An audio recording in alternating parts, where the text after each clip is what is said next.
Shabbat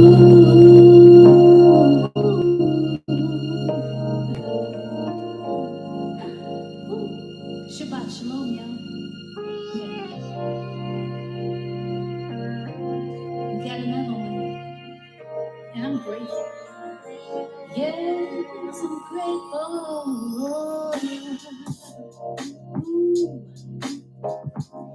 Hallelujah. Thank you for this day. Hallelujah.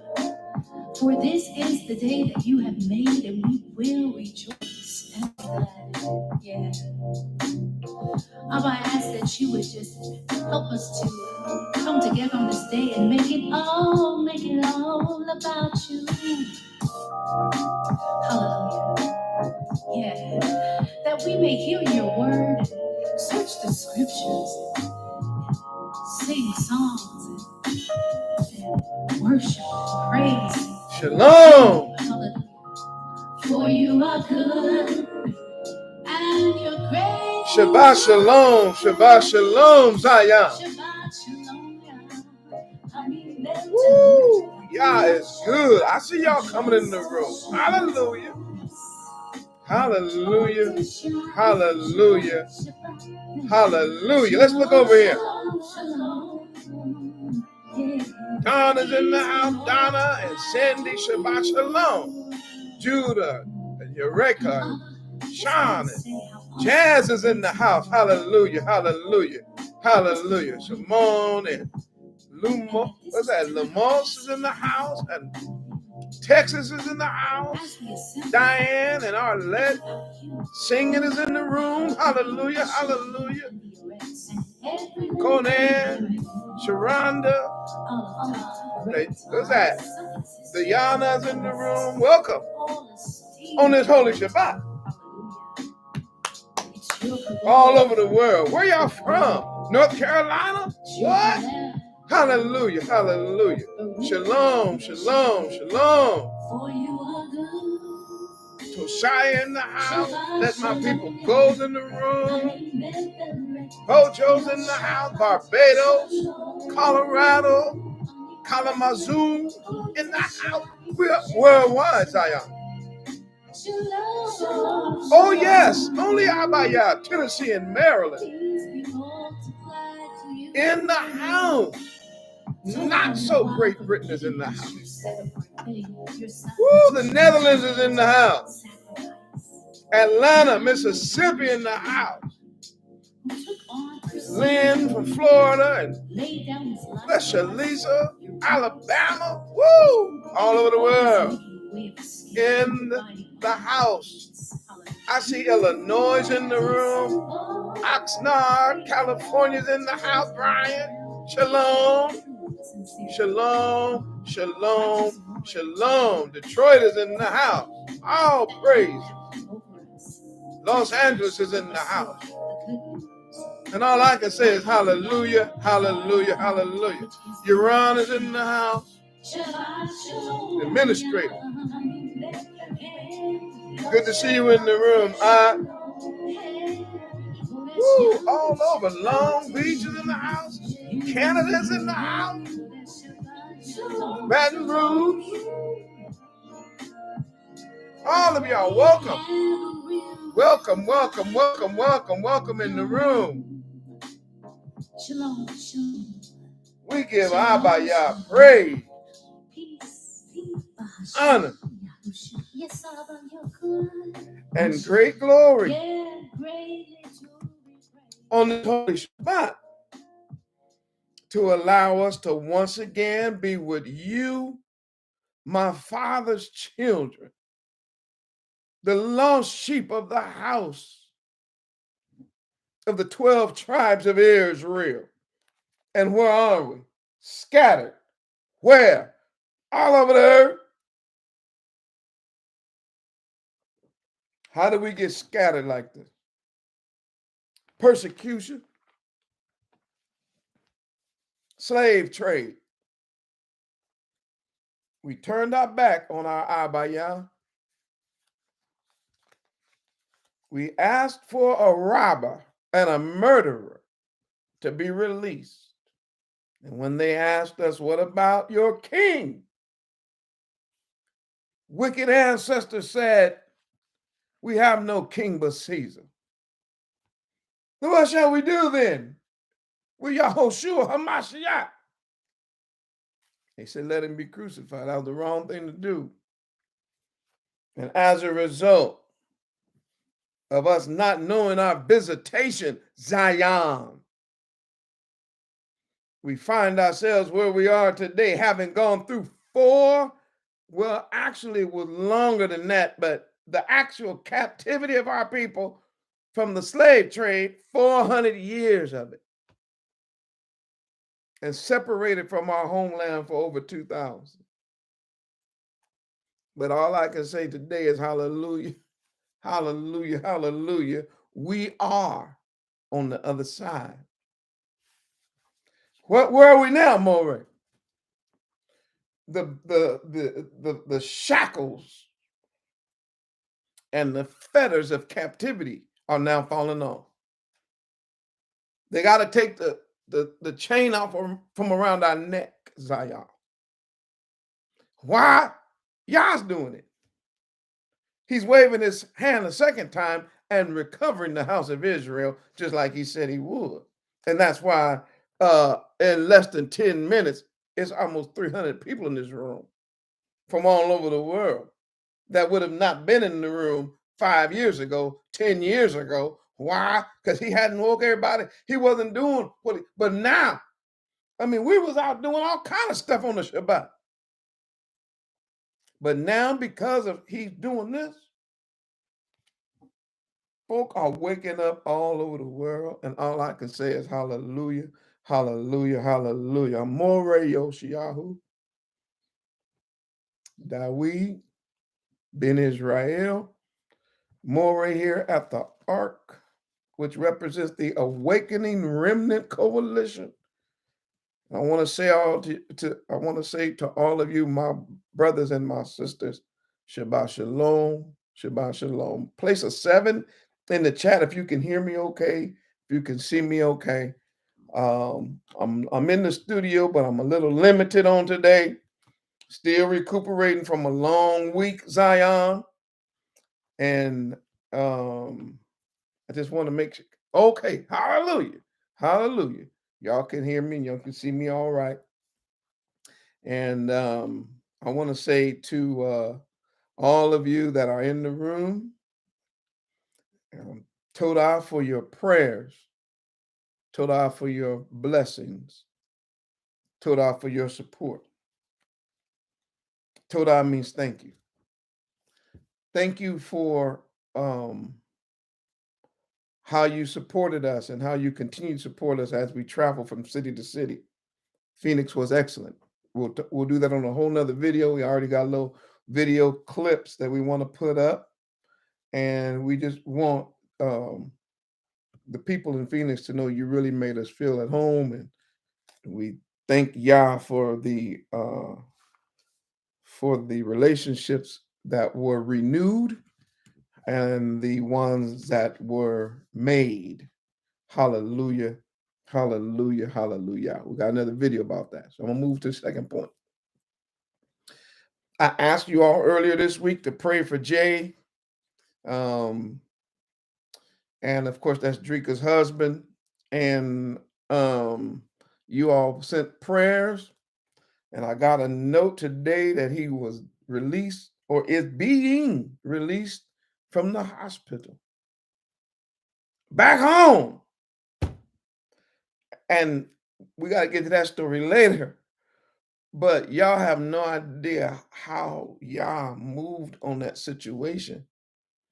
And it was just a pure miracle from a doctor saying, this is what you have, and you're going to have to do this for the rest of your life. To literally walking in the room, and Drika wrote me not too long ago, literally walking in the room and saying, we're going to test his blood again. I said, why?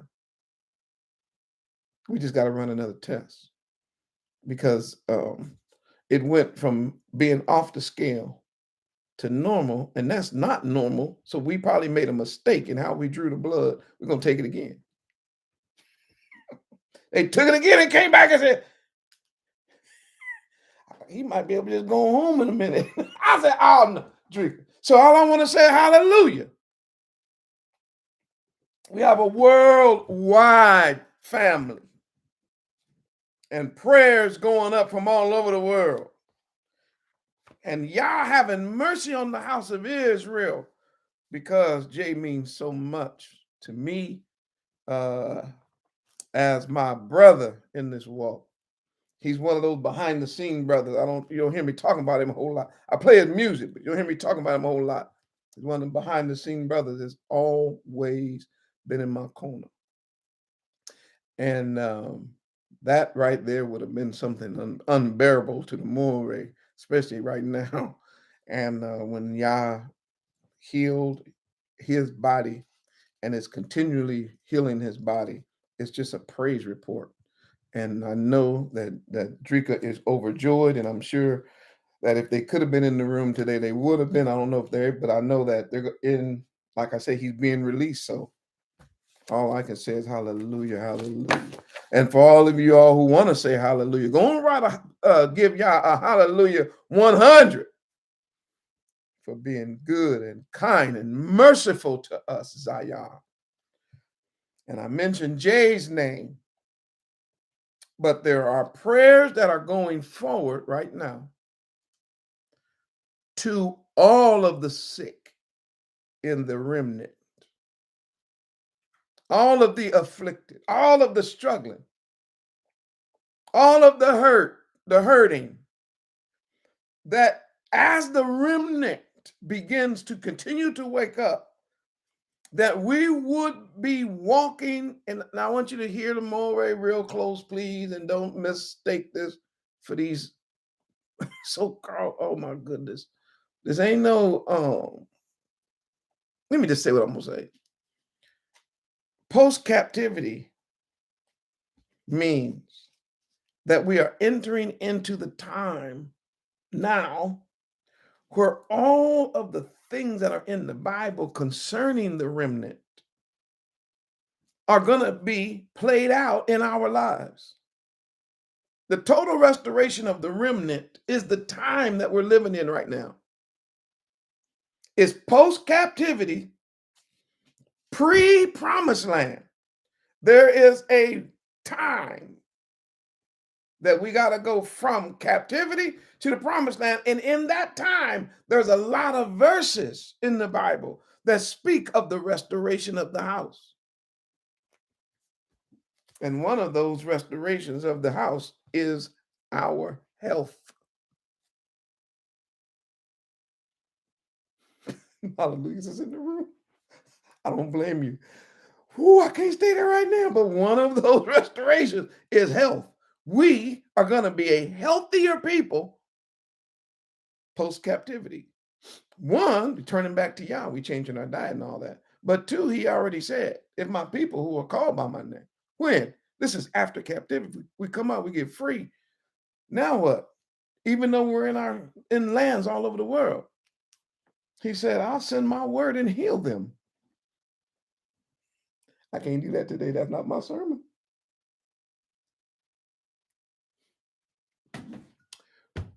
But he's doing it. And all I can say is hallelujah, hallelujah, hallelujah. All right. All right. Please make sure, and I hate I have to do this on these videos, but I do. Y'all hit the like button. It don't, what does that cost you? To just go click like. If it is 400 people in the room, it should be 400 likes. Just come in the room, hit like. What does that do, Moreh? It just circulates the video. Why? In the last days, Zion, people are waking up, and you never know. The fact that it gets suggested on somebody. Some of you all are in the room today because it got suggested and you watched one, and then what happened? You end up watching another one, and you say, wait, hold on now. There's something going on over here with the Awakening Remnant, with the ARK. They're going through the Bible. You read it and you say, the ARK has a seer. And some of y'all been with me long enough to say, and we proved him. We've watched him 1,000 times show us stuff in the Bible that we've never seen before. Over 1,000 videos. And every time it's new insight. And all I can do is ask you to like the videos and to share them so that other people can wake up to the truth. I'm not the only teacher. I'm one of y'all's preachers and prophets in the last days. And then, as always, support the work of the ARK. Give to the work so that we can keep doing what we do. That's not asking for much. Prayer. And those of us who are woke and been with the ARK a while, we understand what a tithe is. We know why we tithe. We ain't blaming y'all no more or trying to act like somebody trying to take all our money. We don't play them old weird, stupid Christian games. We're Israel. And as Israel, we take 1/10 of everything we get and set it apart for the work. Period. That's who we are. That's what we do. That's what we do. That's who we are. We were made to do that, to support those who are full-time in the work of the ministry, and especially the word says those who minister and labor in the word. That's been part of who we were from the very beginning. He set a whole tribe apart for one purpose: study the word, teach it, preach it, administer it properly. Well, what are we going to do for a living? That is your living. That's what you're going to do. You will be separated unto me. How are we going to eat? I'll have the other tribes that you teach and you preach to and you show the word to and you help them keep the commandments and the covenant. Those that are being helped, I'll have them take 10% of whatever I bless them with and send it your way. So that way you can also have to take care of everything you need to take care of. And then you're going to take 10% and then invest that back into the kingdom. That's how we do it. That's how it works. Now, that's for us who are mature and we understand who we are and who we are. And all I can say, once again, is Toda Rabbah. Because without you understanding that, we couldn't function. Never mind support not only the Moreh and his family, but also staff, workers, and doing these workshops worldwide. So hallelujah, hallelujah, hallelujah for you. I want you to pray and ask Abba Yah what you can give to support. And I also want you to pray and ask Abba Yah, watch this, if you would humble yourself to be committed to our covenant and to our commandments. Because when we are committed to our covenant and committed to our commandments, it becomes evident that we are committed to our King. And it will be our King who returns. And we will have to give an account to our King the deeds that have been done in our body. Our book will be read in front of our King. Some of y'all been watching those videos. It's not just me talking. That is really going to happen. And one of the things that we can be sure of, we can say, well, when he bring up the part about what did I do with the money that he gave me, what I do with the resources he gave me, it's going to be on my record that I made sure at least the 10% went back to the work of the kingdom. I don't want to be on my record. He took it and buried it. When the king come back and ask for it, oh, he buried it. You did what? You wicked and slothful servant. That's what king gonna say. No, I don't want him to say that to me. I want him to say, good and faithful servant. You were faithful over a few things. Now come on up a little high. I'll make you rule over many things. Hallelujah. Hallelujah. Hallelujah.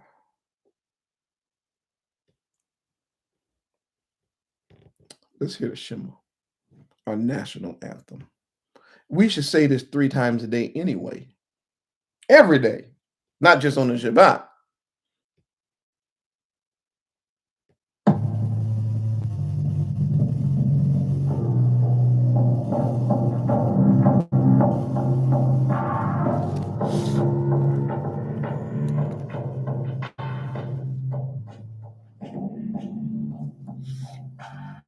Shema Israel, Yahuwah Elohim,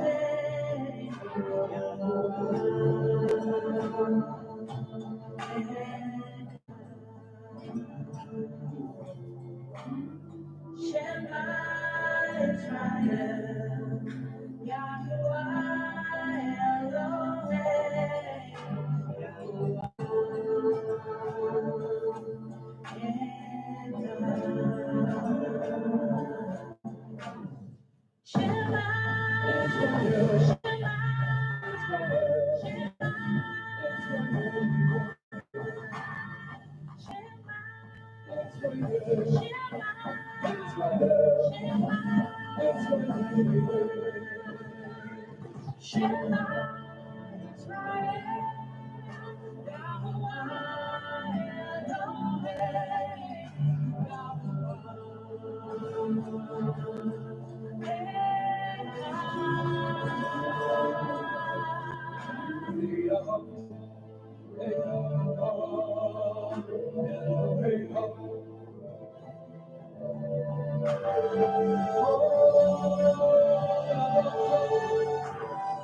Hear, O Yisrael, Yahuwah our Elohim is one Yahuwah, and thou shalt love Yahuwah thy soul and with all thy might. Hallelujah.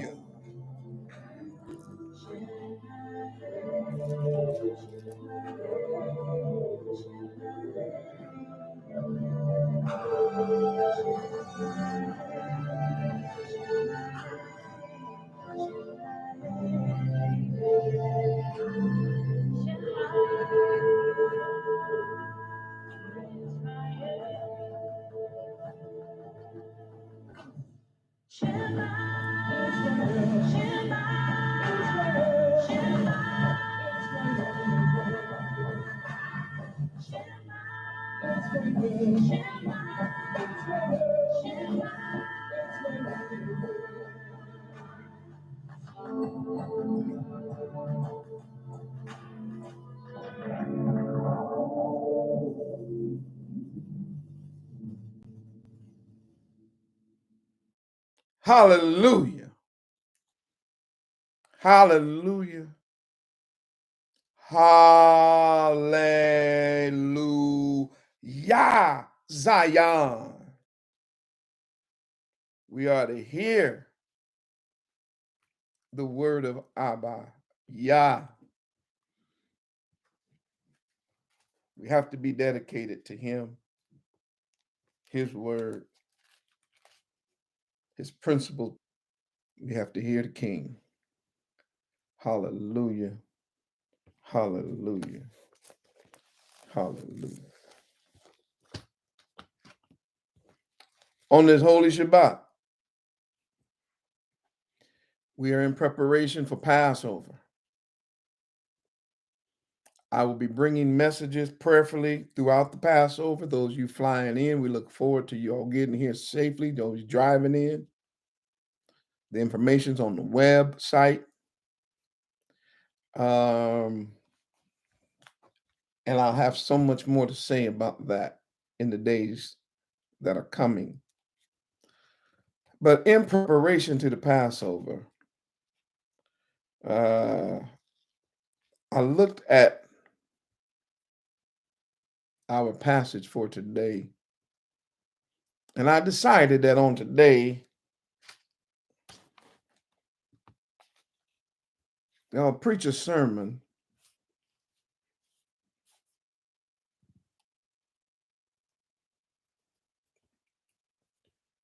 about what John saw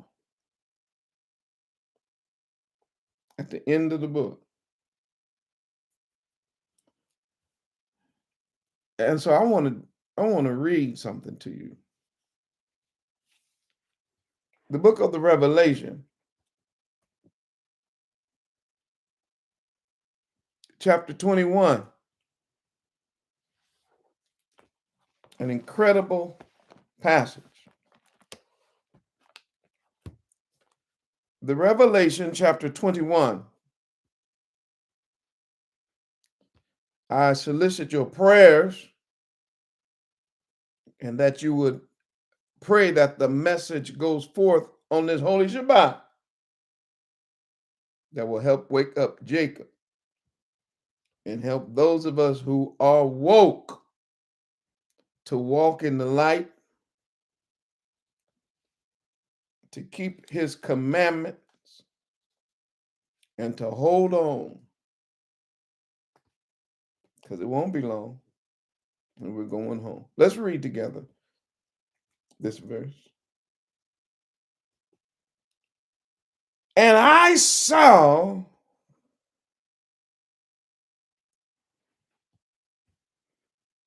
a new heaven and a new earth. For the first heaven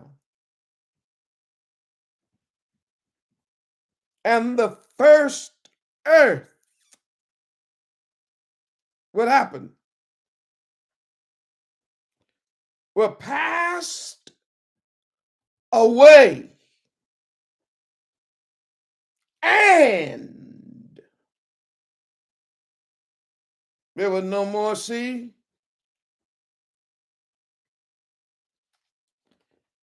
And I, John, saw. What you see? The holy city, New Jerusalem, coming down from Yah out of the Shamayim heaven, prepared as a bride adorned for her husband.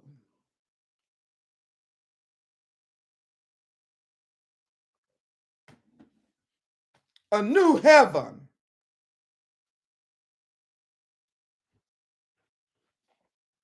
and a new earth.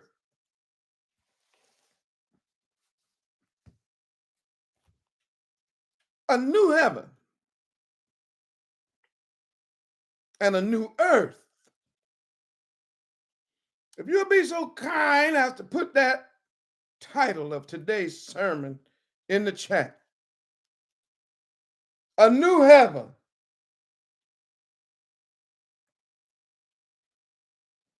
and a new earth. What an amazing and powerful word we hear from our cousin, John Yahachanan, the Revelator, who in his own words said, I saw.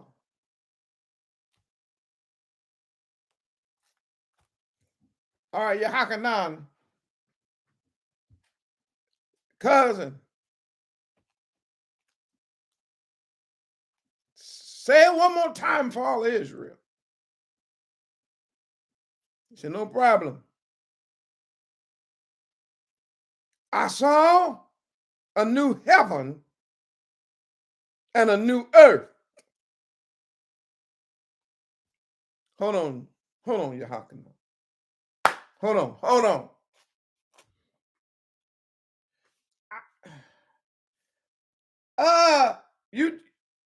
You do know that you're speaking to the remnant of the house of Israel that have been scattered through persecution, trials and tribulation, slavery and institutionalism. You do know who you're talking to. The remnant that have been abused, that have been misused. Most of them are just now discovering who they are and whose they are. And right now, the majority of your audience, John, when it comes to listening to certain preachers and prophets, they're skeptical. They're timid. Their mind and their hearts, because of captivity, is fragile. One word misspoke, one line misled, one bit of information that's not true could send shockwaves throughout the whole awakening and cause problems in the house of Israel. So before you say it again, I want you to take all that into consideration. And I can hear my cousin say, well, I know who I'm talking to. And it doesn't matter how many years of captivity, how fragile their head is, what they can't understand and what they can't understand. I'm not ever going to lie about what I saw. Okay. I can hear you hocking up. Don't make me show you why they call me a son of thunder. I know you ain't going to sit up here and call me no liar. And I'm exiled on the Isle of Patmos. I know you ain't going to call me no liar. And I got put in a boiling pot of oil. I know you ain't going to call me no liar. You've been turning to the revelation, trying to get inspiration, encouragement. You reading the revelation. You reading my book. Talking about you understand, behold, he stand at the door and knock. You want to read that? You want to read about the candlesticks? You want to read about the victory? Now, when you get to the end, all of a sudden you're getting ready to question what I saw. No, I'm going to tell you what I saw. I saw. What'd you see? I saw a new heaven. Oh, my. And a new earth. I saw it.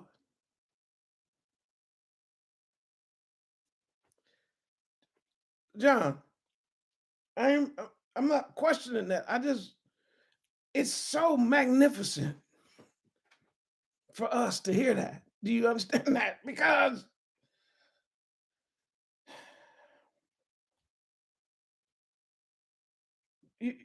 of what we went through, what we going through. Well, I'll tell you what I saw.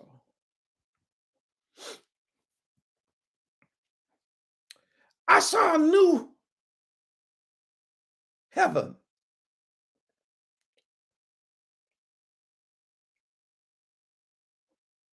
And I saw a new earth. when did you see that?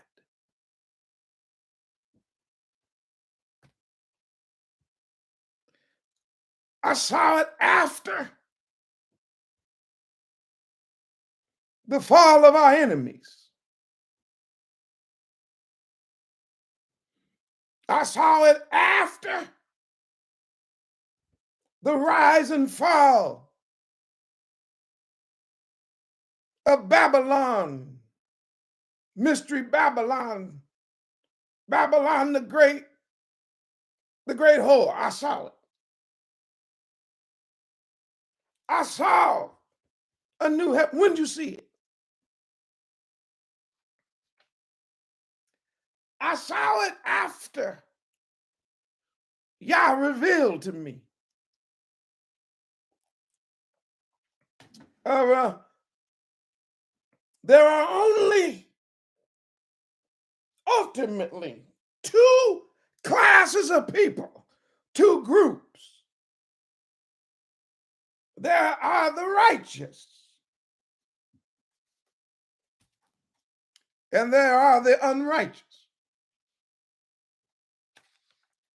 I saw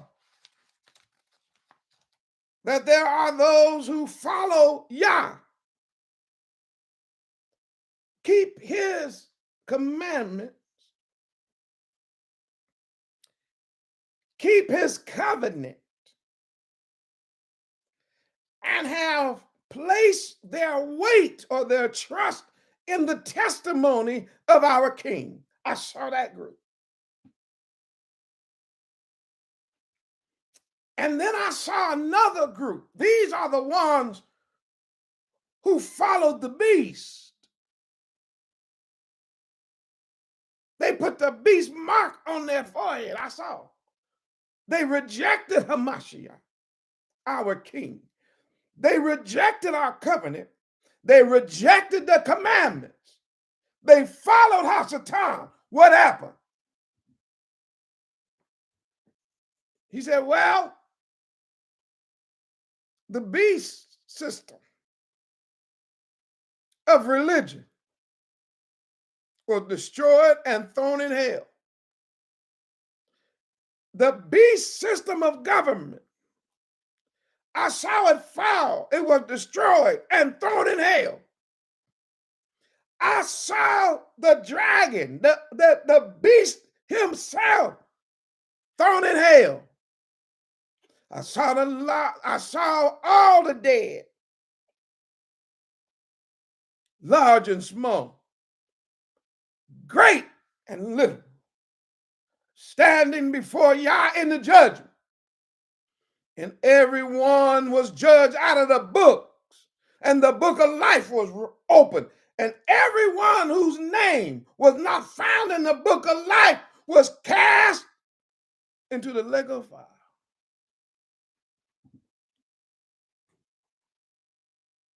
I saw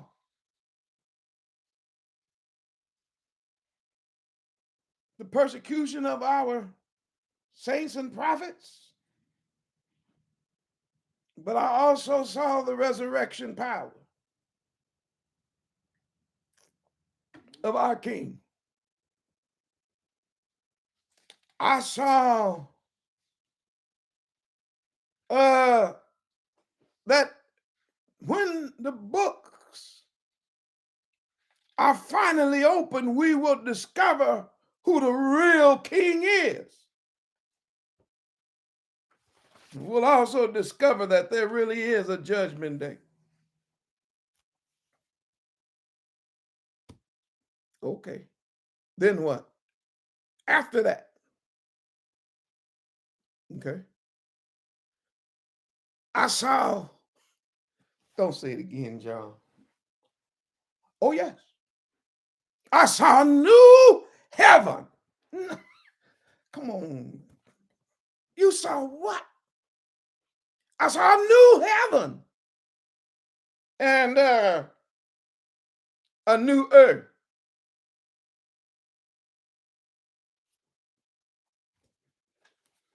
Okay, one more time. I want to make sure I'm understanding you, because You talking about you saw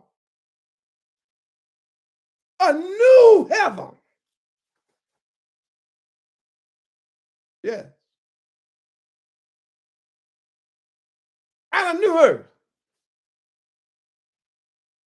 Yeah. So what you're saying is, after you told us all the things in this book about how you saw the king and how he was a brother, how his skin is brown and not white, coming up out of Europe, burnt like brass, hair like lamb's wool, yes. Walking among his candlesticks, his people, yes. That's how you started. I know how I started. Remember, the assemblies were scattered, yes, and persecuted, yes. Those that were righteous were looked at as wrong. Those that were poor, you said they were really rich. Yes. Those that were Israel were called Gentiles, and we had Gentiles calling themselves Israel. You wrote that. So what you're trying to say is, you started the book here, and you're ending the book not with the lake of fire, but you're ending the book. You could have just said, and we live happily ever after, but you putting something on it. You said, you saw a new heaven.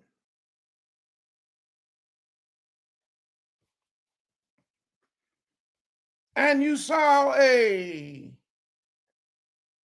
new earth. Yes, I can hear cuz say, that's what I saw.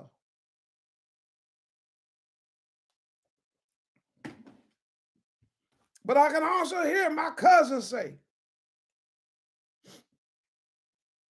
I'm not the first one to saw it, though. See, we have been heard about it.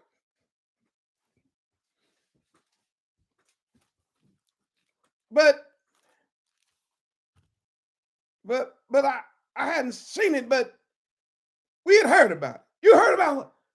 We've been heard about this new heaven, and this new earth was coming. Well, how did y'all hear about that? I can hear ARK and I say to us today on this Holy Shabbat, well, Murray, see, in my day, the preachers wasn't talking about the Old Testament been done away with. In my day, the preachers and prophets didn't talk about, you ain't gotta study the Old Testament, the law and the prophets, for all that's been nailed to trees. No more. Yo, listen, all of us real preachers, all of us real teachers, all of us real prophets and real seers, we've been knowing about the new heaven and the new earth.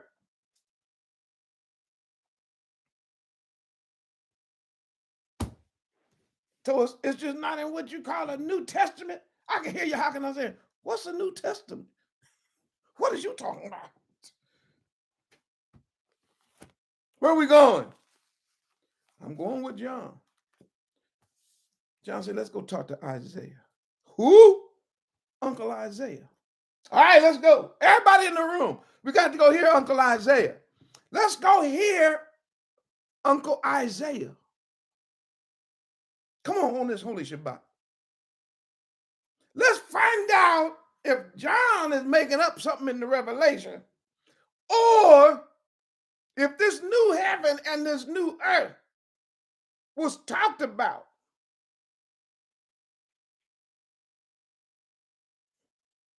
by Uncle Isaiah.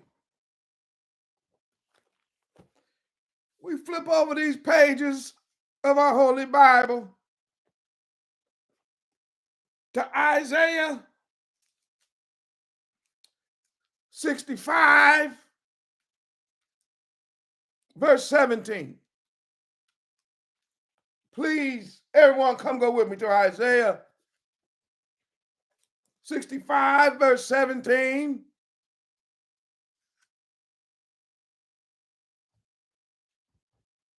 Put it in the chat. Isaiah 65, 17. Yes, this is what your pastor told you was done away with. This is what people say, oh, that old New Testament. Oh, yes. But see, Yehochanan is my cousin. Isaiah is my uncle. So I'm not listening to no pig meat eating preachers. I'm not listening to no religious fanatics, pseudo-religionists. Try to tell me what part of my Bible I can read and what part of my Bible I can't read. No, I'm going to read it all. And as a seer, I'm going to show it all to the lost sheep of the house of Israel. Isaiah chapter 65, verse 17. Yah is talking. For, comma, behold, comma, I create new heavens. Morey don't do that on this holy Shabbat. Oh, I'm going to do it. Man, you're going to cause ripples and waves all over the world. Okay, let it ripple and wave. I can't believe that. Wait a minute. Where's that at? It's in the Holy Bible that people told you not to read. Let's read it one more time, just because it feels so good. For, comma, behold, look at this. I create new heavens. What else? And a new earth. Why? Because the former shall not be remembered. Wait. The former. Ain't that what, John said? John said, because the first heaven and the first earth was passed away. How did John know that? I can hear Uncle Isaiah say, because I told him. John been knowing that.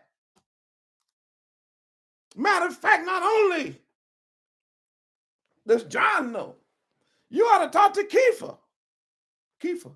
Y'all know him as Peter. Talk to Peter. Okay. Go read his letter. See if he knows it.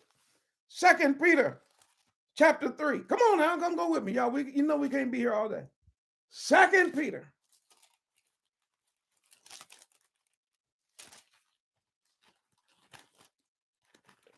Chapter 3.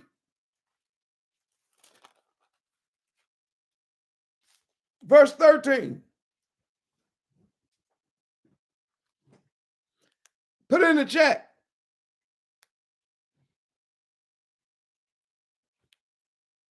Second Peter chapter 3, 13 says, nevertheless, I better start at 12. I just saw something, I better start at 12. Looking for and hastening unto the coming of the day of Yahuwah, wherein the heavens being on fire shall be dissolved. And I saw a new heaven. And the elements shall melt with fervent heat. Verse 13. Nevertheless, according to his promise, Look for new heavens. No, come on, man. Wait. Are you kidding me? No. Look for it. Look for new heavens. Look for the new earth wherein dwelleth righteousness. So we're supposed to be we're supposed to be looking for it. If Yah promised it's coming, then we should be looking for its coming. In other words, we shouldn't get so comfortable on this side that when we look up into the sky, we believe that that's all there is. And when we look down on the ground, we believe that that's all there is. He said, no, not for Israel. We got to look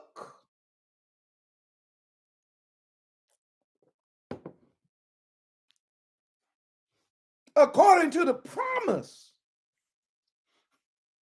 We look beyond this heaven. We look beyond this earth to what? New heaven. And a new earth. Well, now, Zion, according to the record, he said, wherein dwells righteousness. A new heaven. I can hear you hawking. I say, I told you. I told you. Isaiah said it. Kepha said it. Now, let me tell you what happened with me.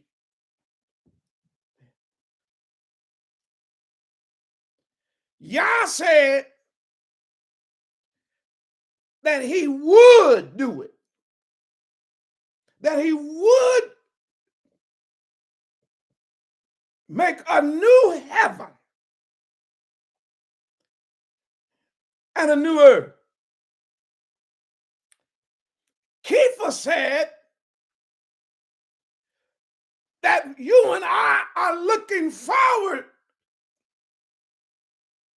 to the promise when Yah said he would do it. Kepha say, all right, now we're going to look forward to the promise. But then we get to Yehochanan, and he said, well, I saw it.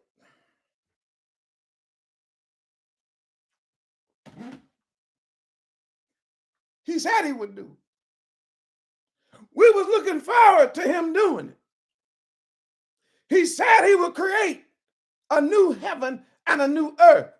Kepha said it gives us encouragement looking for the new heaven and the new earth, which is the promise. Yehochanan said, I saw it.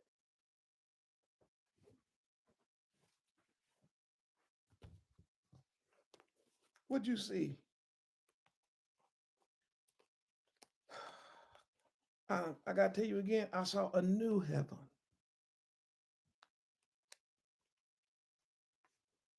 Now, what a word. What a wonderful word for us today. A new heaven.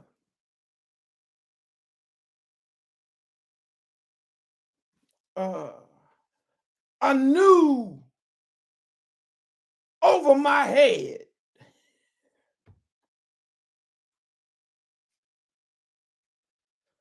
A new celestial.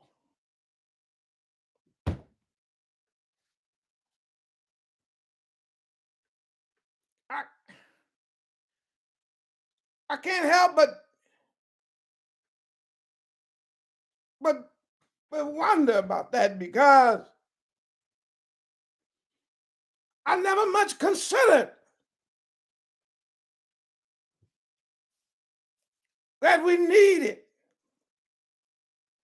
a new heaven. Because when I survey heaven, it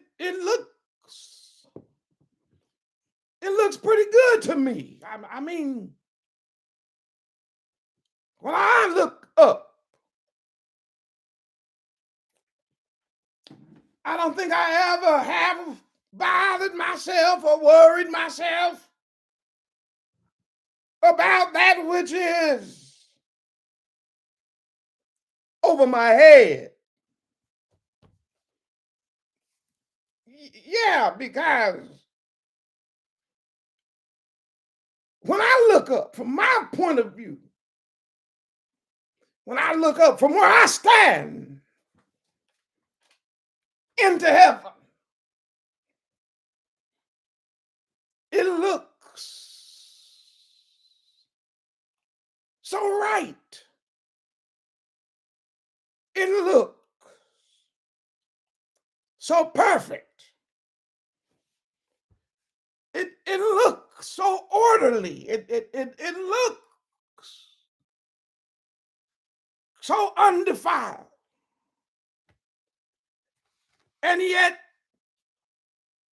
you saying, John, to us today, that you saw a new heaven. Now, I remember you said in the word that Yah created the heavens. Oh, yeah. And the earth. Mm-hmm. And darkness was on the face of the deep. Yah spoke. And through the speaking, every single time he said something, he said, it's good, it's good, it's good, it's good. He made light. It's all the light. The light is good. He separated the land from the dry ground from the sea. He said, it's good. He gave us our grasses and our trees. And he separated the firmament which was below the firmament from that which is above the firmament. And he said, it's good, it's good. I mean, now you're telling me we need a new one. We found out he made the sun and the moon and the stars. And yes. But you're saying we need a new one. Yeah, he's going to make a new one.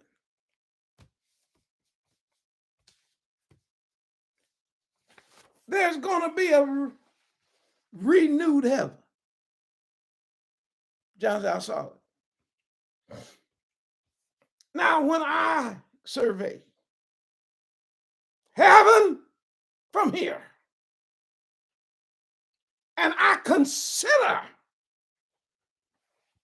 you, Yah, I look at the heavens, the moon, and the stars. I agree with my grandpa, who at one time also surveyed heaven. Grandpa David, King David. I looked up and saw exactly what he saw. And what he saw and how he spoke about it, I agree with him. He said, when I look into heaven, oh yeah, the moon and the stars are the work of your fingers. Yeah. Fingers. The work of your fingers. Finger work. Yeah. The moon.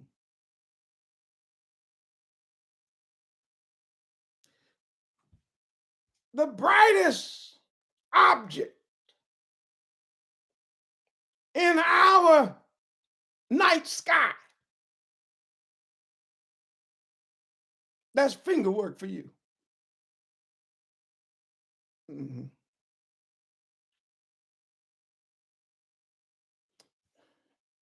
The moon.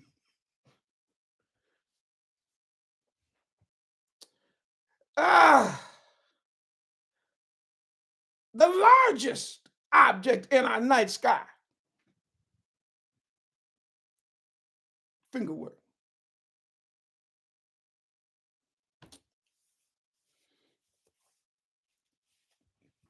Yeah, I've been looking up at the moon a long time.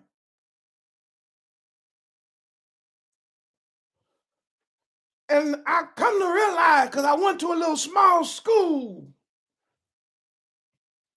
that the moon helps the earth become a more livable place. Yeah. And that's the work of your fingers. Yes, it's finger work. The moon. That moderates the wobble of our planet to stabilize the climate. You saying that there's something wrong with the moon? The moon, that which causes tides. And because of the tides in the ocean, the earth now operates on a particular rhythm.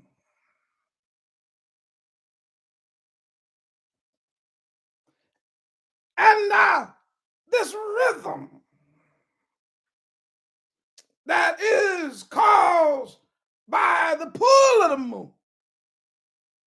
Are you trying to tell me that that's just the work of your fingers?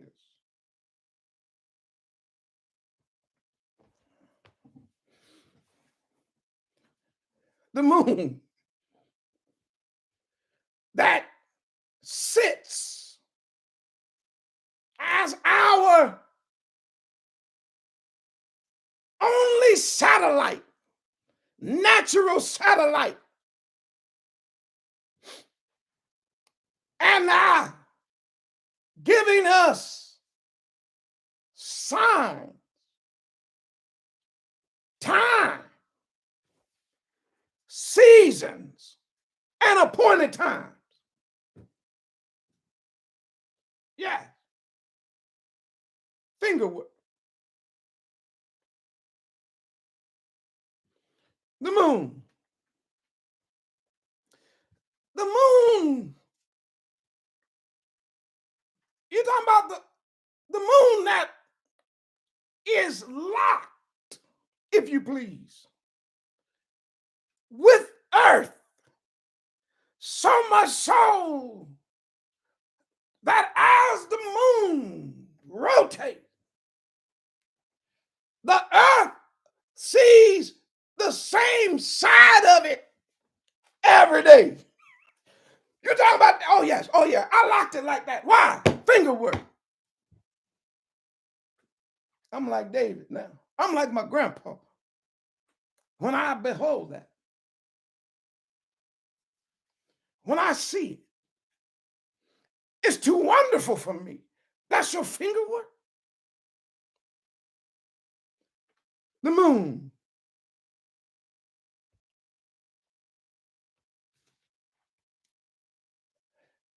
The moon sits in our sky and puts on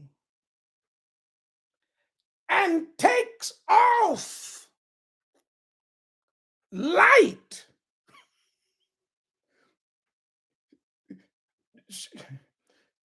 She wears light. She wears light. She puts on light like a queen. Adorns her royal magnificent dress. And then she disrobes the light, only to put it back on again.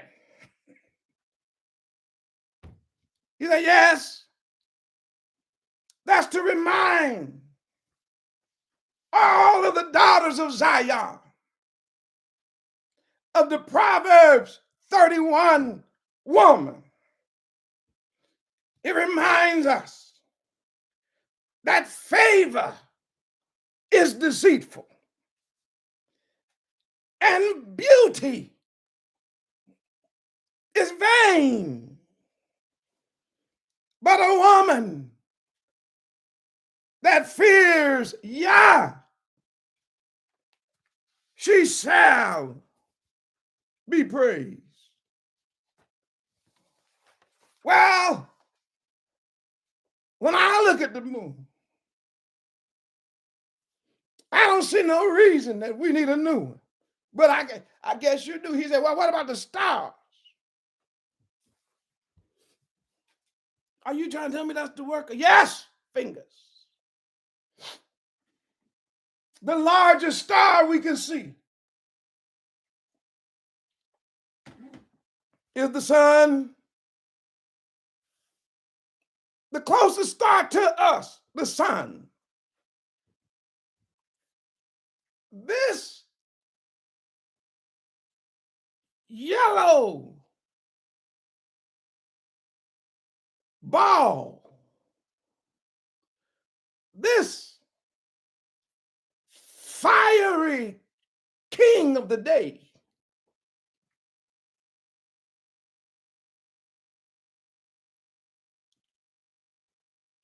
that's your finger work. More, get out the room. You can't stay here all day. Oh yeah, we're gonna preach today. It's the Shabbat. You mean to tell me that's finger work? Because when I survey the sun,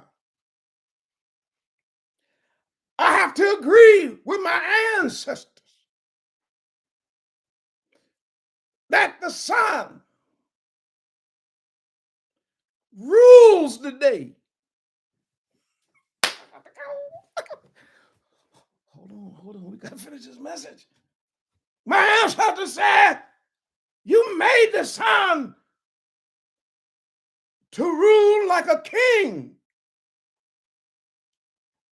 And every morning, he ascends to his throne, first by announcing his arrival with color pens and color pencils and watercolors that literally fill the sky. He saturates his arrival with yellows and violets and blues and greens and white. He announces his arrival every day. Finger work. But when I look up, when I look at it, I say, if he's ruling the day, watch how he rides. Watch how he rides. Watch. Watch how he rides. His fiery chariot across the vaulted dome. And at the end of the day, we know he also announces his departure. So if you missed him in the morning, you're not going to miss his glory in the evening. Why? Because we're Israelites. And we know that we are to look for the evening. Because our days and our nights don't begin at midnight. The beginning of our day and the end of our days begin with that king of the day.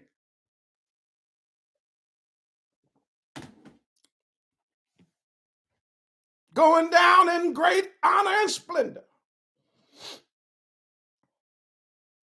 Have you ever seen it? Because of the sun. You and I are able to experience multicolored mornings because of the sun.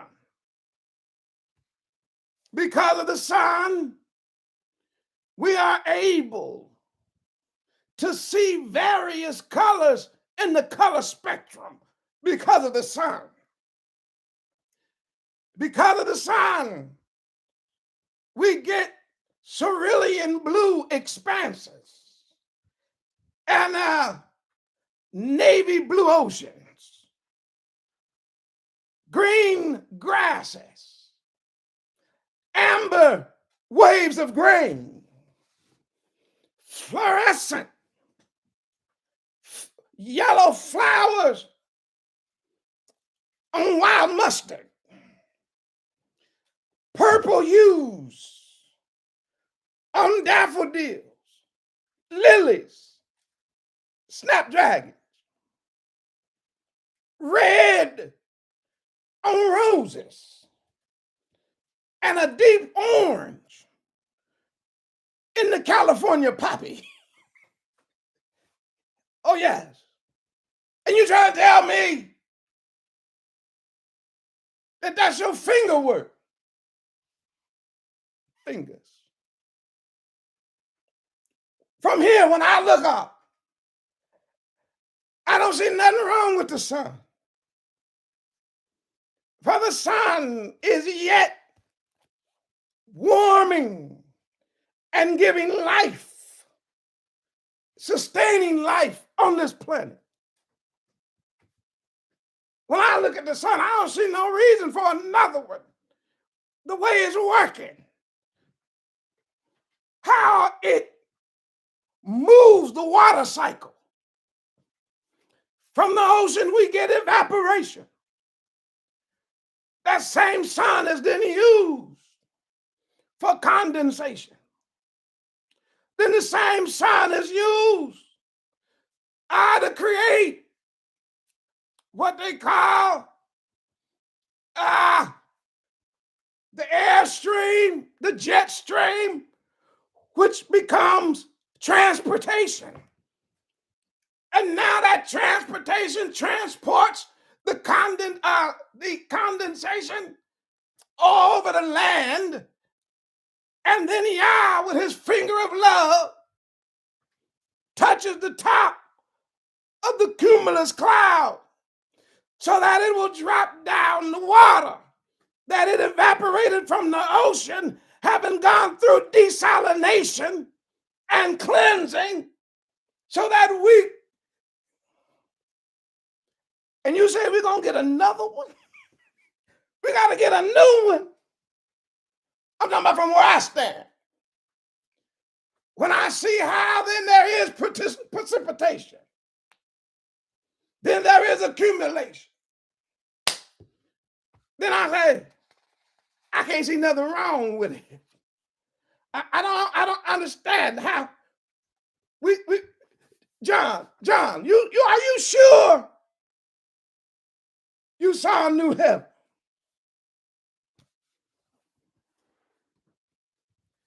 He said, yes. But John, yes. The stars, we get new stars. Because when I look up, I don't see nothing wrong with the stars. I've watched the constellations. I've watched them move in and out of season. I watched our North Star. And I know by the record, it has led many of our people from captivity to freedom. It's to be counted on. Yeah, I know. One of the evidence that Yah is who he is we got a belt wrapped around Orion.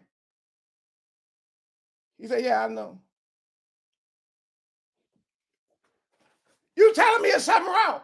When we look up, at best we can see between 2,000 and 2,500 stars. But the reality is, beyond our sight, there are millions upon millions of these things. And you telling me that we need new heaven? He said, yes, I saw a new heaven. I saw a new over my head. I saw a new heaven. And all I can say is, why do we need a new heaven?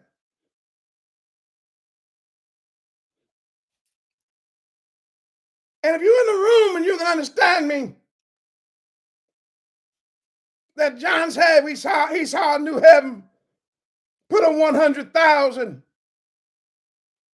because I believe I got the answer.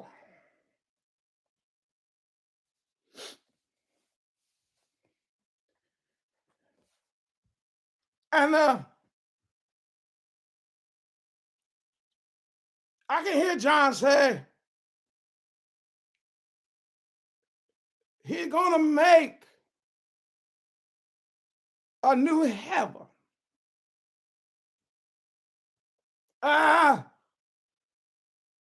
Because the first heaven carries the scars of war. And for there was a war in heaven.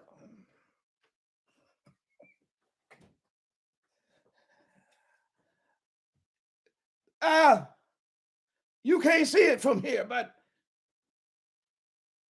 heaven been marred and it's been scarred. More, you trying to look with your eyes and try to understand things with your mind, but let me tell you something about heaven. I'm going to make a new one. Why? Because there's been times where heaven slipped its course. There's been times where the sun shone a little too hot.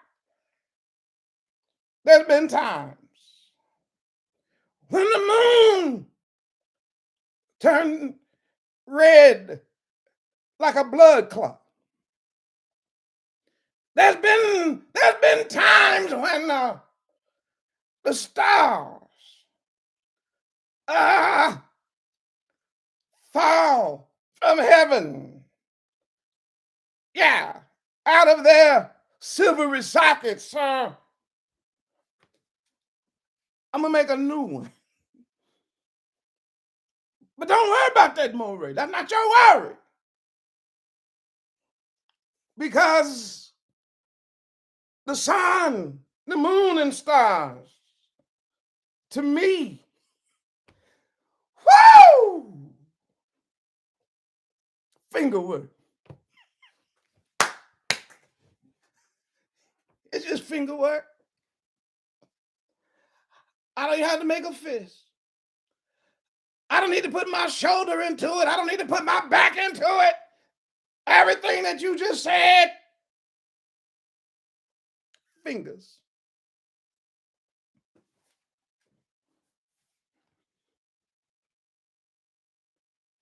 So heaven is passed away. And you saw a new one. What else you see, John? Yahakanah said, and I saw a new earth. You saw what? A new earth.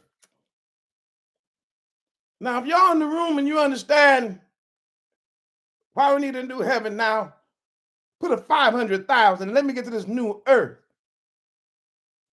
Because once again, I survey the earth as a seer. And when I look at the mountains,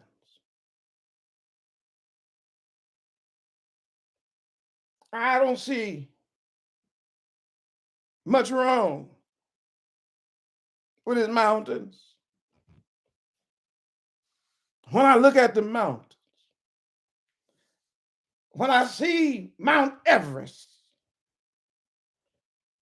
with its peak at 29 feet, I don't see nothing wrong with the mountain. When I see Mount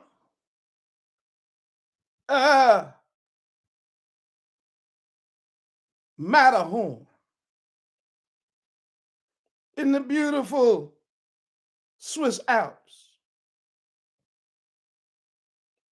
I can't see nothing wrong with the mountains. You know, when I look at Half Dome, right here in my backyard in Yosemite, I don't see nothing wrong with the world's most famous rock formation.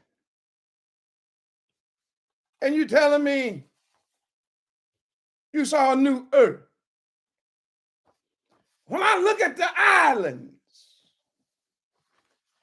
with the beautiful white sand,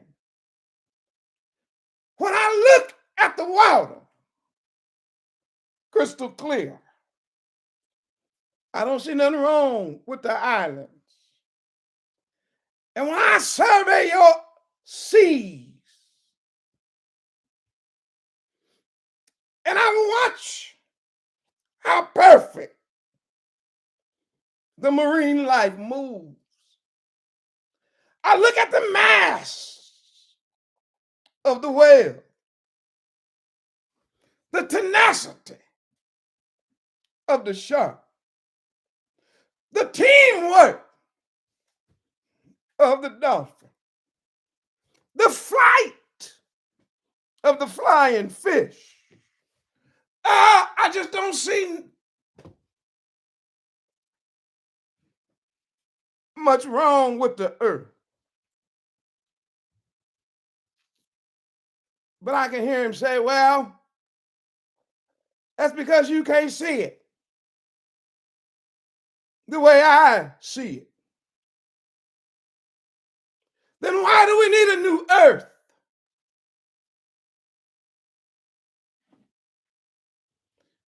The way we breathe, the way we move, how we live, the balance. From our point of view, perfection. He said, Maury, but you ain't me.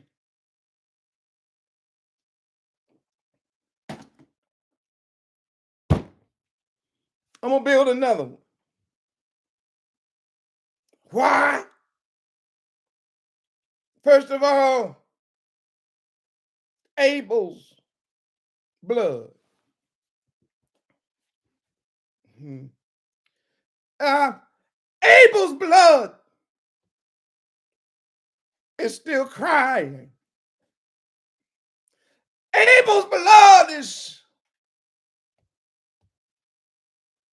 still calling my name.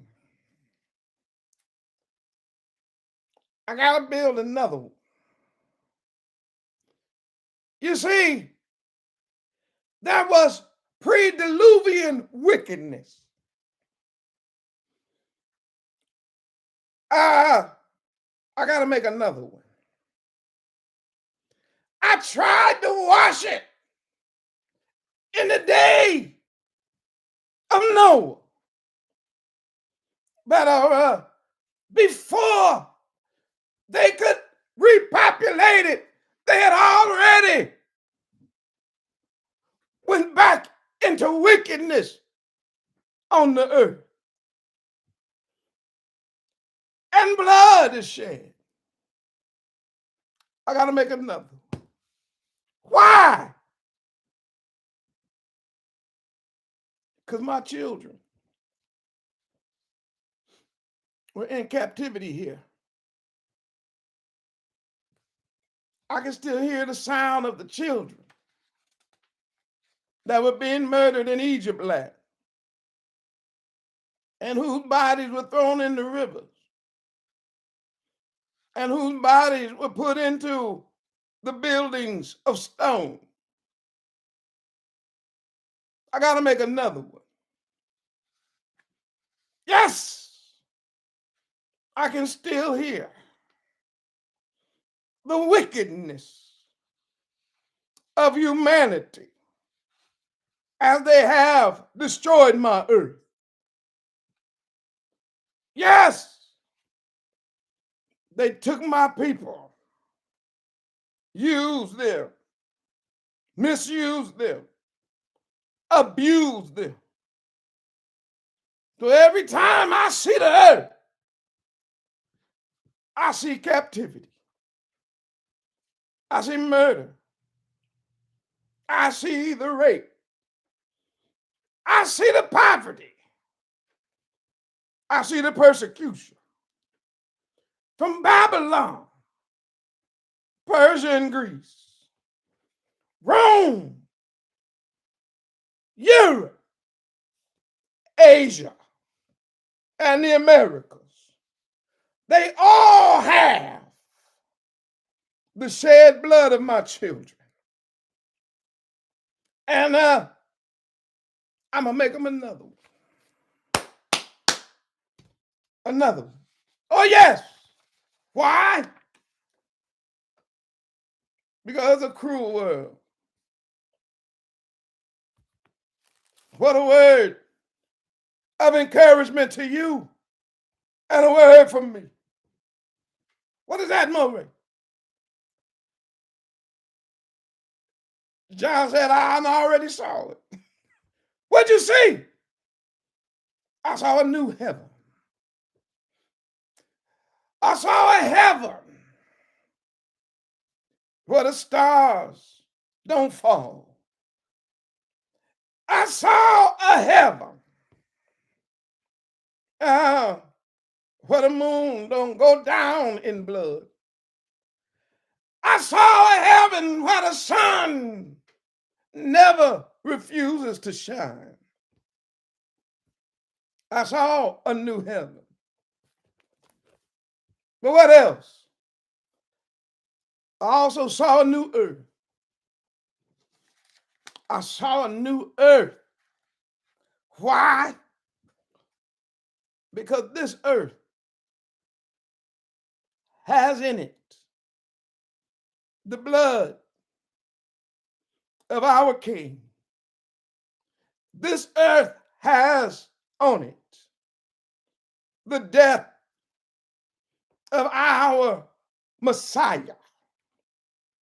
This earth has on it the scar of the guilt of the killing of an innocent man. This earth is still bearing scars with its majestic mountain peak. It's scarred with its vast oceans. And it's still scarred uh, with its amber waves of grain and purple mountain majesty, scarred. Well, I'm going to close. I'm done. But I'm not going to be done until I tell you how good that news is for the lost sheep of the house of Israel. Put a one, no, not quite a million, put a 900,000. And let me tell you how good news that is. Because right now, you and I need an encouraging word. And the fact that Yehochanan said, I saw a new heaven, is an encouraging word. And he also said, I saw a new earth. Now, let me help you see this. And then I'll bid you farewell on this holy Shabbat. You know, I've been reading Yehochanan a long time now. And one of the things I discovered about John's writing in the book of the Revelation is that from the time he started writing until now, he has veiled. You know that word veiled. He has veiled his writings and the meaning of his writings with apocalyptic linguistics so that those who read it will read it and not understand it unless you're one of those who read it because it was written to you. In other words, he wrote it using apocalyptic linguistics because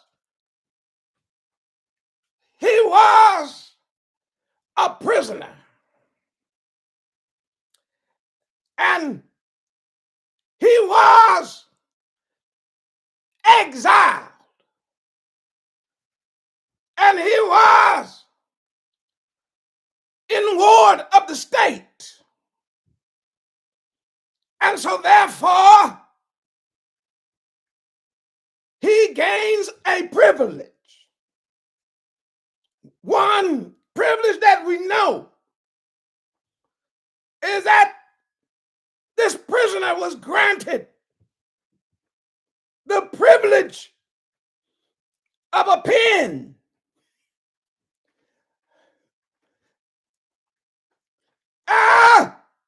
And parchment. So with pen and parchment, he says, well, how can I write it in a way that the powers that be will not have a clue about what I'm writing about? But all of y'all's children, the lost sheep of the house of Israel, they'll understand exactly what I'm writing about. How can I write it in such a way that I can talk about Rome while I'm a prisoner of Rome. I can talk about the Roman soldiers while I'm under the supervision and custody of the soldier. How can I write it in such a way that when they read it, they won't know who it's talking about, what it's talking about, why it's talking about? How can I do it? And at the same time, everybody I write to, when they get it, they say, oh yeah, I can see that. That's plain as day. And let me tell you what he did. He was talking about Europe. He was talking about Rome. He was talking about the soon to come so-called Roman Catholic Church. He was talking about Rome and its descendants, the so-called Protestants. He was talking about the grip of Europe and white supremacy on the world. How can he do that in prison? A brother, black skin, brown skin, gold skin, and can hand his writings to a European, and the European read it and have no clue what he's talking about. And as soon as a country boy like me pick it up 2,000 years later, I go, oh, I see exactly what he's talking about. He didn't write it to them. He wrote it to us. So what did he do?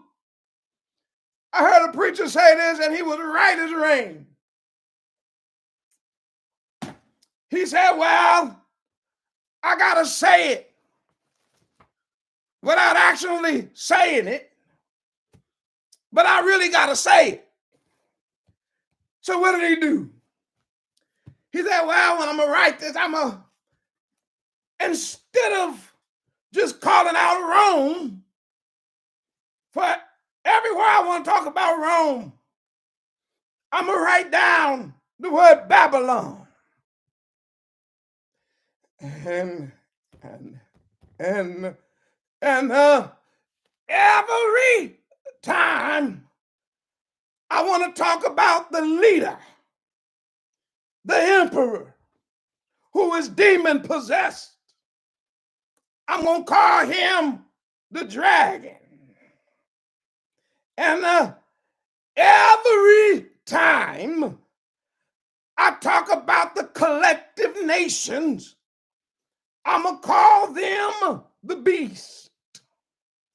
And when I talk about their government, I'm going to call them the great beast.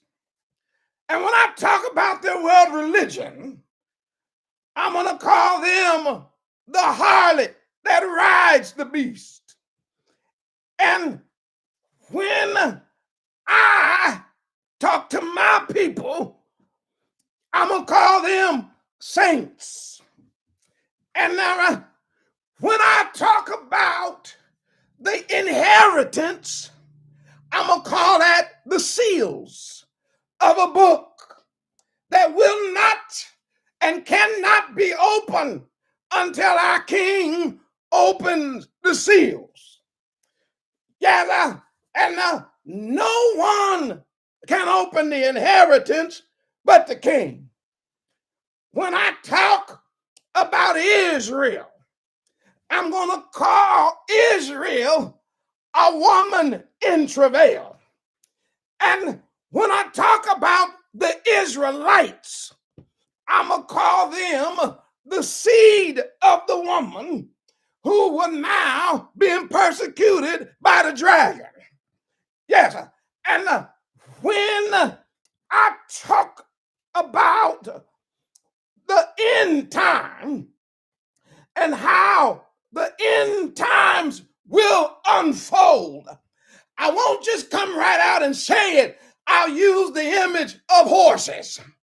I'll call one section the time of the white horse, and that is when the world is conquered and submissive. Then we'll move into another time when the European decides to put the whole world at war. I'll call that the red horse. And now, then the product of the war and the results will be famine in the land. And this famine will be so bad that when you go to get bread, it'll cost you a day's work. And when you try to get some barley, it'll cost you a day's work.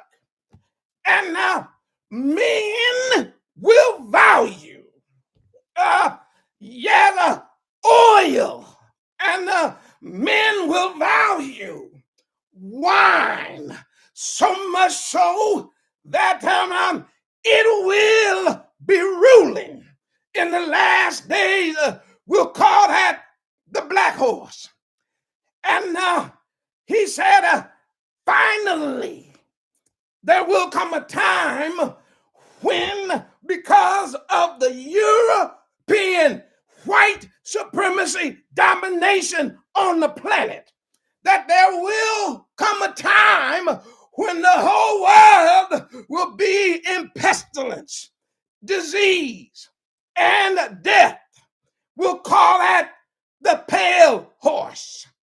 When they're able to go in labs and create viruses that are able to kill millions, we'll call that the pale horse.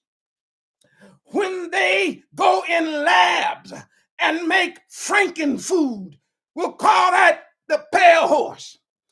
When they push pigs and roaches on our people and they're dying of cancer, dying of high blood pressure, dying of sickness, dying of hypertension, dying because of their diet, we'll call that the pale horse. Y'all get it? They say, oh, yes, we get it. It'll be a pale horse. It'll be so bad that they will be killing each other. Pale horse. They will be murdering their own babies. Pale horse. They will be dying of sexually transmitted diseases. Pale horse. It'll be a terrible time, and you will be able to trace it to Babylon, which is European.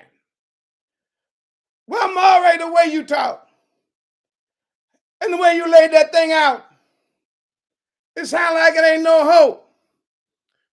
Well, hold on now. It get worse. But I gotta keep it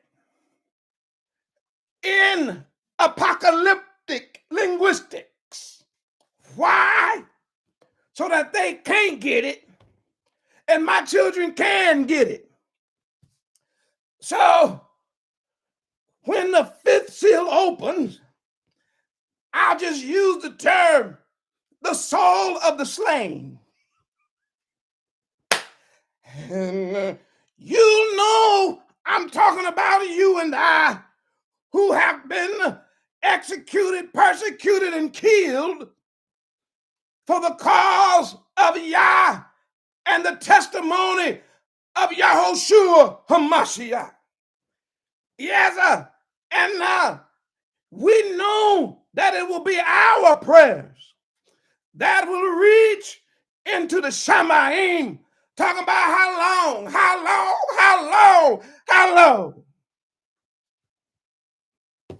But I got to veil it. And then mass destruction, the sixth seal of terror. Yeah, I got to veil it. So I'll just talk about the trials, the tribulation. I'll talk about a time when the sun become black as a sackcloth of hair. Y'all know what that is. I'll talk about a time when the moon will become like blood. I'm going to talk about a time when the stars of heaven will fall to the earth as a fig tree casts her untimely figs when shaken of a mighty wind. I'm going to talk about a time of trouble, trials, and tribulations. I'm going to talk about a time of woe, woe, woe. I'm going to use angels. I'm going to use beasts. I'm going to use symbols of eagles. I'm going to use prophets. I'm going to use preachers. And all of y'all going to get it, but they're not going to get it.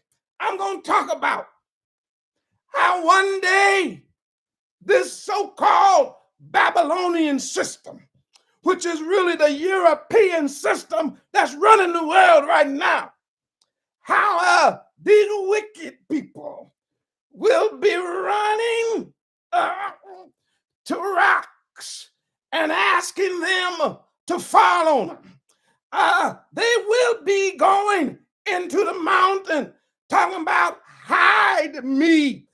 And the mountains will be moving, saying to them, there is no hiding place here, because they want to hide from the face of the Lamb. Do you get it? We say, yes, we get it. Hills running, men begging for death, seas boiling over like a forgotten pot, clouds rolling up like scrolls, sky cracking like glass, volcanoes erupting all over the world. And the question is, will they even know who you talking about? Well, let me close with this. No, for John wrote it in such a way that they read it and still can't see themselves. And listen to me, I talk to the whole world. They read this book and can't see. They read the book about the captivity, but they can't see themselves as the captors. They read this book about the enslavement of Israel, but they cannot see themselves as the slavers. They read this book about the worst of the heathen, and they do wickedness all over the world, but they cannot see themselves as the worst of the heathen. They read this book about Babylon. Babylon is falling, but they cannot see themselves as the fall of Babylon, even though the handwriting is on the wall. You can't see Babylon falling. Your dollar is crumbling. Babylon is falling. They don't know if they're a man or a woman. Babylon is falling. We got A, B, C, D, F, G, H, I, J, K, L, M, N, O, P, Q, R, S, T, U, V, W, X, Y, Z plus, wanting to be in the library with our little boys and our little girls, and you can't see Babylon falling. We're shooting people in the back with their hands up, and you can't see Babylon falling. We're losing this country, not me, them. They're losing their grip on the world economic scene. Babylon is falling.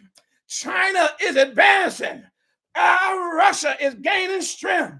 And the UK is weakening every day. You can't see Babylon is falling. When the ex-leader of the free world is being taken into court because he paid some money years ago, Babylon is falling, is falling, is falling. And they can read it, but they can't see themselves. They treat us like dirt, like garbage. They put up a caste system, and every time reparation is brought up, what do you hear?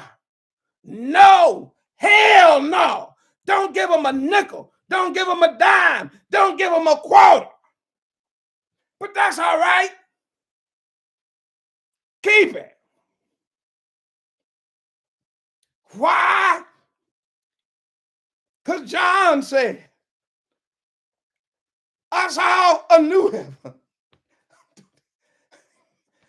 Wait, what? Yes, I saw a new course of things.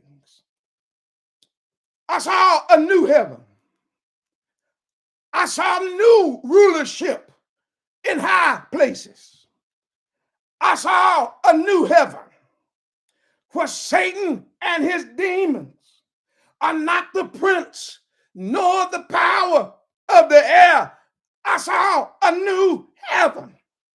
And that new heaven was under new control, under new administration, under a new president, under a new potentate, under a new king. It was a new heaven, and it ruled in righteousness. And my mama used to say to me, it's a highway to heaven, and none can walk up there but the pure in heart. And I don't know, and mama understood John, but that's what John was trying to tell us, is that a new heaven is coming, and only the righteous will dwell therein. But I got good news also, that there's a new earth. Yes, a new earth is coming. What a word of encouragement. A new earth is coming. What a word to the disenfranchised. A new earth is coming. What a word to those of us without a home. A new earth is coming. What a word to us that don't have our own fig tree, nor can we sit under our own vine. A new earth is coming. What a word to those of us who are always the last one hired and then the first one fired. A new earth is coming. What a word to those who are always being called nigger, spoon, spook, baboon, blackie. What a word. A new world is coming. A new earth is coming. Yes, why? It's good news for those of us who don't claim not one river, nor do we have our name on one mountain. A new earth is coming. A new earth is coming. Yes, a new earth is coming. A new earth, a new earth. Somebody ought to tell that struggling mother, it'll be all right, baby, because a new earth is coming. Somebody needs to tell that young man that's locked up for crimes he did not commit. A new earth is coming. Somebody ought to tell the person going through court that know they're innocent but can't afford a lawyer, don't worry about the verdict. Why?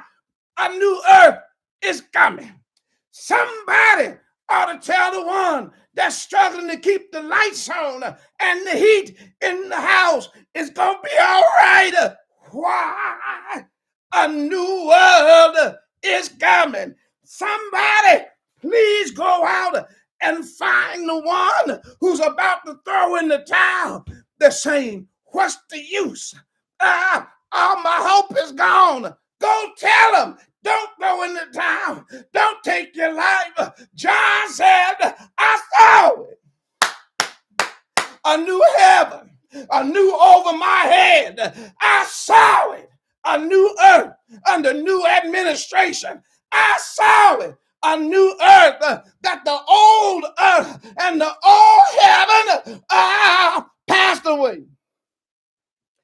And there was no more sea. And there was what?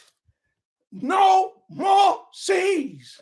Now, Yahakana on the Isle of Patmos. Last point, and I bid you farewell.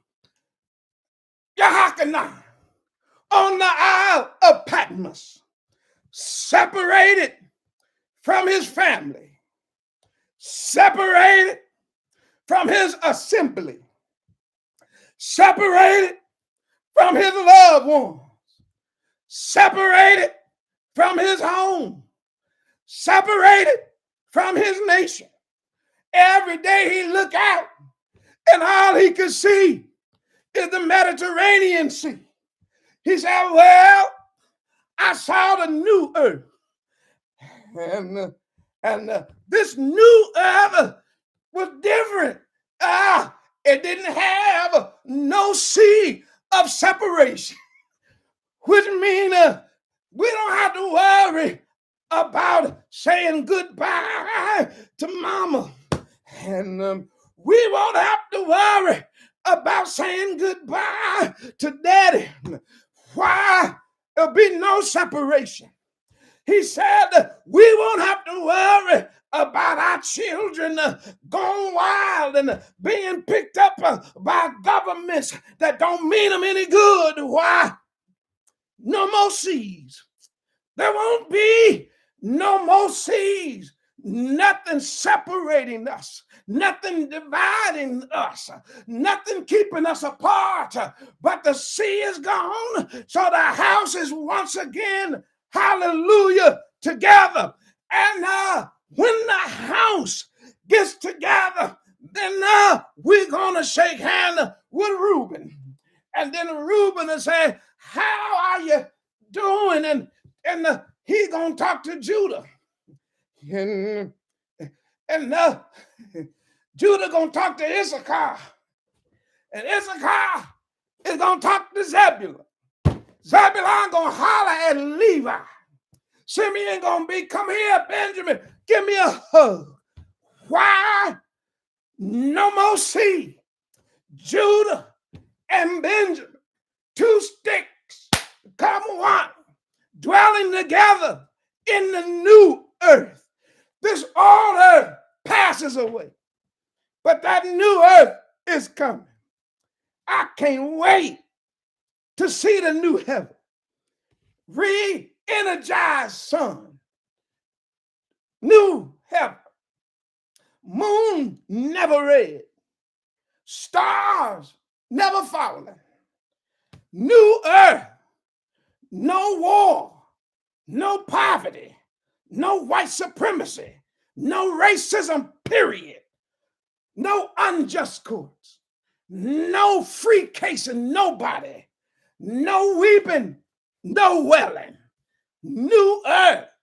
Every day is spring, new earth, where the calm and calculated dance of the cumulus clouds are never disturbed by the frantic and erratic gig of zigzag lightning.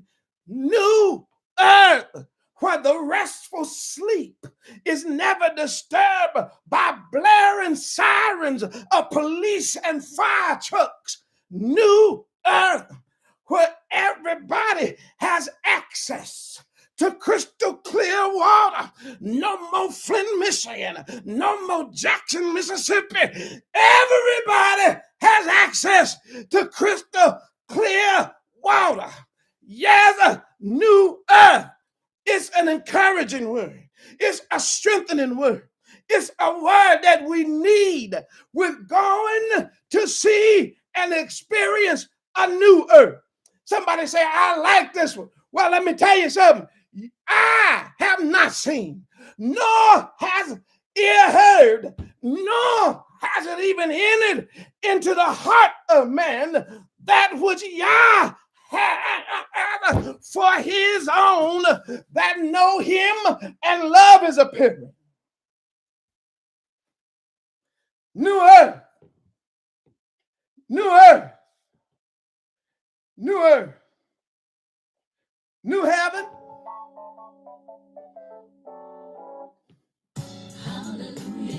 and new earth.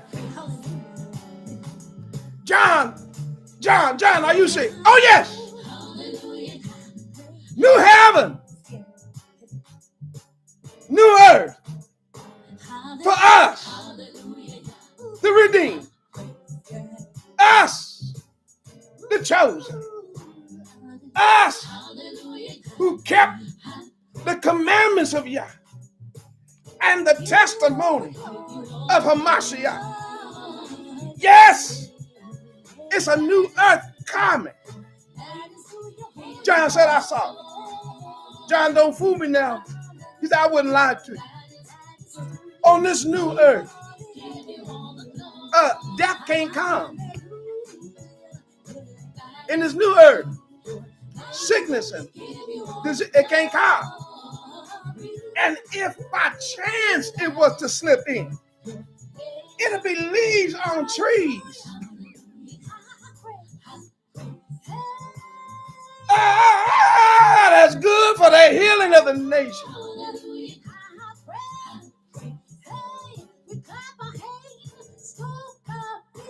Yeah, how can I thank you for the encouragement? Thank you for the hope. Thank you for letting us know that trouble won't last always. He said, but Yosh,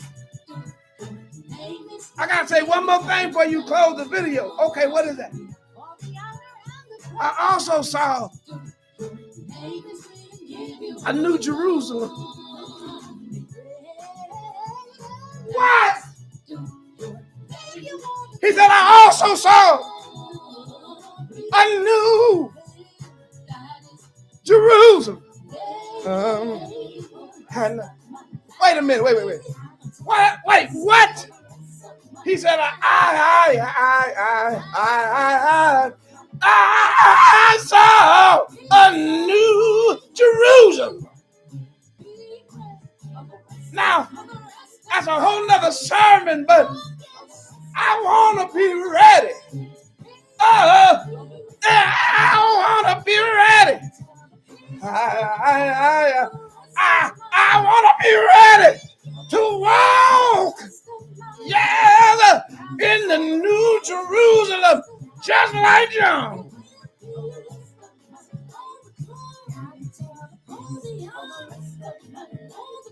Hallelujah. Hallelujah. Hallelujah. Hallelujah.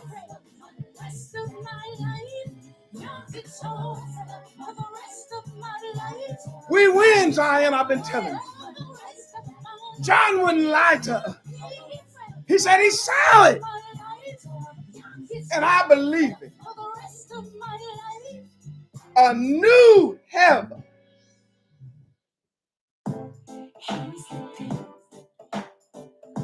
and a new earth. Oh, the heathen don't want to hear this. Why? Because this is his heaven.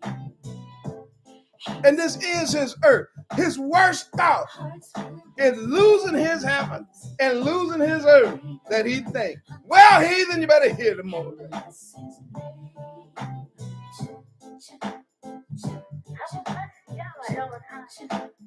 This thing gonna be washed away.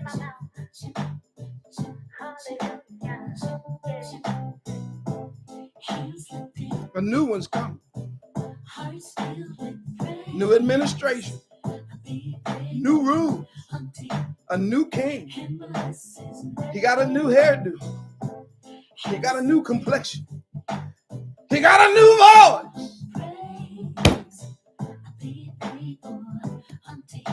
Go.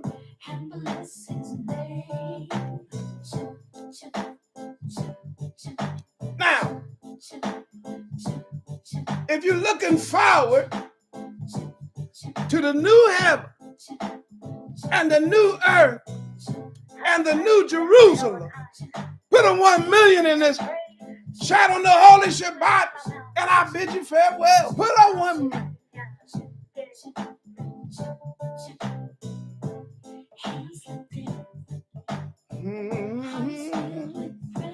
Oh, 1 million, 1 million. And believe.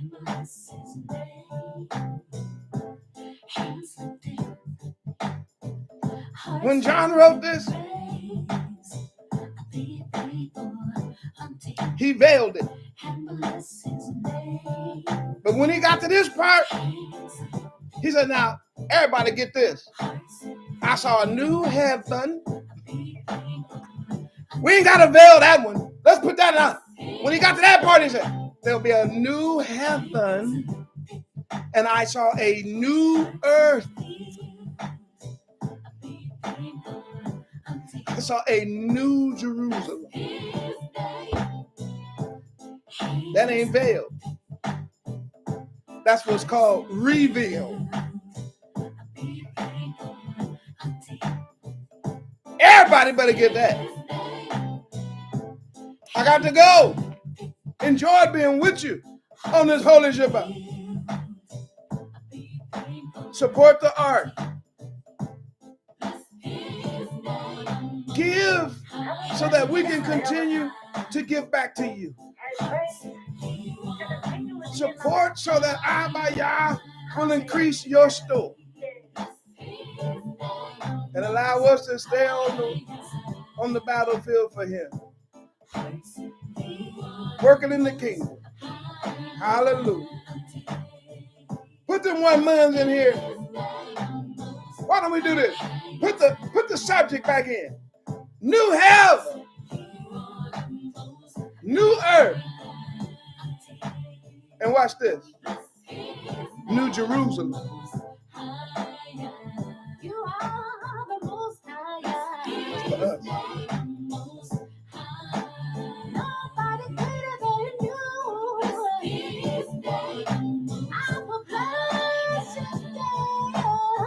Praise his holy name. Bless your name, holy name, yes. I will bless God all the time.